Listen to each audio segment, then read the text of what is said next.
5, 4, 3, 2, 1, and 1, 2, 3. Pero ka muna kay mami tsaka kay daddy. Hindi nga. Daddy. Tingin sa akin.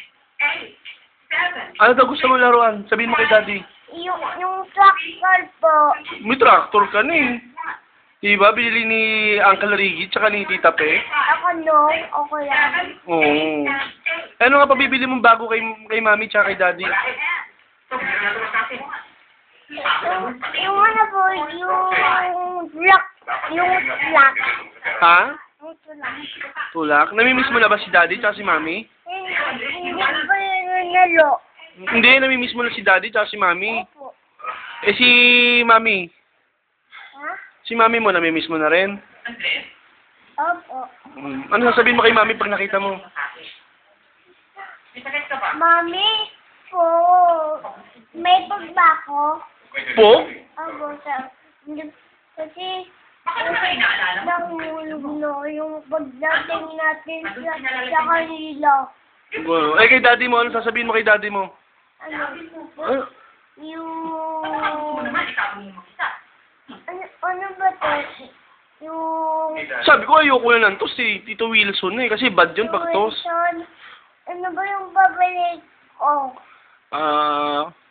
Basketball. Basketball. Oo, para lagi kayo maglalaro ng basketball ni kuya. Ayoko no. Babalik niya lang. Sabi, Mami, bakit si kuya?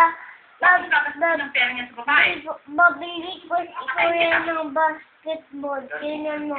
Ganon? Ikaw. Eh, yung bola mo nyo na soccer ni kuya, nilalaro niyo pa ba? Hindi na. Hindi na, bakit? Babae peso. Mag-smile ka muna kay daddy tsaka kay mami. O, kaway ka kay mami tsaka kay daddy. Hello. Kaway ka. Flying kiss mo si mami, dali. Flying kiss mo. Osh! Osh! Ang drama naman. Flying kiss mo muna si mami tsaka si daddy. Flying kiss. Flying kiss, hindi naman ubo eh. Flying kiss. Yung flying kiss, yung may hands. Mababay ka na kay mami tsaka kay daddy, dali. Bye-bye. Love you. I love you. Every time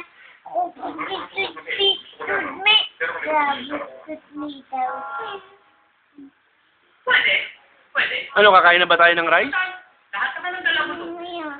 Mamaya pa. Sabihin mo kay mami, malakas ka na ba kumain? Opo. Naubos mo na yung pagkain mo. Opo. Hindi na napapagalitan ni Tito Wilson.